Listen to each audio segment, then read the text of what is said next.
The Battle at Lexington and Concord by Alannys A and Destiny Martinez. In 1764, British began taxing the colonists. The taxing began after the French and Indian War because Britain was in debt. The Stamp Act was based on taxing paper goods. The Sugar Act taxed molasses since the molasses trade grew. And the act that started the Boston Tea Party was that Tea Act. That was the final straw. The Americans wanted their freedom, and they wanted it now. Unfortunately, King George III was not tolerating any second of this. He decided to send his British army to the 13 colonies to discipline them. On April 18th, Joseph Warren led the Redcoats to march to Concord. Warren then decided to meet and attack at Lexington before the British attacked at Boston.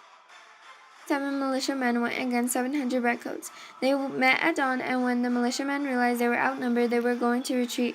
Then someone shot, and the battle began. At Lexington, they fought until 8 militiamen were dead and 9 were wounded. The redcoats only had 1 soldier injured. The militiamen retreated, and the redcoats headed to Concord. The redcoats burned the little gunpowder the colonists had. When the British went to Concord, they burned the supply of gunpowder that the colonies hammered.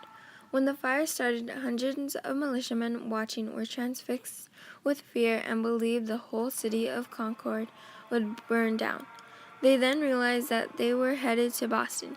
They all fled to warn the Boston townspeople the British were coming. 2,000 Minutemen fought against 700 redcoats. When the redcoats reached Boston, they saw 2,000 Minutemen waiting for them. The colonists had been warned beforehand the British were coming. Who shot first? No one knows who shot first. The British blamed the redcoats, and the redcoats blamed the British. But it started with that first shot. After that, the British and the redcoats began to shoot one another. At the end of the battle, there were many injuries. There were about 200 people wounded, and there was about 73 people dead. The side who won was the redcoats. What happened after? After the British lost, they retreated to Boston.